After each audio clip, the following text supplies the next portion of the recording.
एक लड़का था जो देख नहीं सकता था। ये लड़का भीख मांगकर अपना जीवन गुजारता था। एक दिन ये अंधा लड़का हर रोज की तरह एक बड़ी सी बिल्डिंग के आगे बैठकर भीख मांग रहा था। उसी समय वहां से एक अनमोल नाम का लड़का गुजरता है और इस अंधे लड़के को भीख मांगता हुआ दिखता है। अनमोल उसी बिल्डिंग में एक ऑफिस में काम करता था। जब अनमोल ने देखा कि ये लड़का भीख मांग रहा है तो वो उसकी मदद करने के लिए उसके पास पहुंचता है।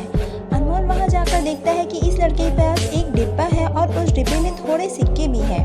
कुछ लोग आते हैं, इस लड़के को पैसे देते हैं और कुछ लोग उसे बस देखकर ही चले जाते हैं। अनमोल ने ये भी देखा कि इस लड़के के पीछे एक बोर्ड लगा हुआ था जिस पर लिखा था कि मैं एक अंधा लड़का हूँ, मेरी मदद कीजिए। ये सब देखकर अनमोल अब ये सोचने लगा कि इस दुनिया में भी बड़े कमाल के लोग हैं। जिसे मदद की ज़रूरत है उसे कोई नहीं करता। उस बोर्ड पर जो लिखा था उसे वो मिटा देता है और उसकी जगह पर कुछ और लिख देता है। अब अनमोल कुछ पैसे उस डिब्बे में रखता है और ऑफिस की ओर बढ़ता है। फिर अनमोल ऑफिस पहुंचता है और हर रोज की तरह अपना काम करता है। शाम को जब वो ऑफिस से अपने घर जाने के लिए निकलता है तभी उसे वो अंधा लड़का याद आता है। वो ये सोचता है कि मैं एक बार घर जाने से पहले उस लड़के को देख लूँ। मेरे लिखने की वजह से उसके जीवन में कोई बदलाव आया है कि नहीं। अब वो अंधे लड़के के पास पहुंचता है। उसके पहुंचते ही वो लड़का खड़ा हो जाता है। वो कहता है कि भैया, मैंने आपको आपके आने की आहट से पहचान लिया।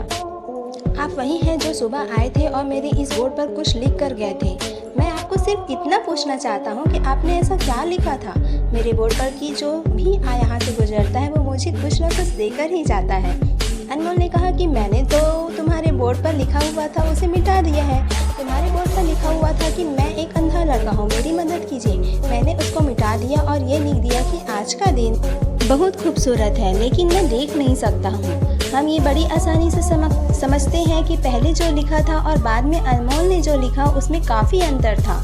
अनमोल ने जो कुछ भी लिखा था वो एक नई सोच थी और ये लाइन पढ़ने वालों में भी पॉजिटिविटी फैला रही थी। इसलिए लोग इस लड़के को कुछ न कुछ देकर जरूर जाते थे। अगर हम हमारे सोचने का तरीका बदल देते हैं तो हमारी ज़िंदगी भी बदल जाती है।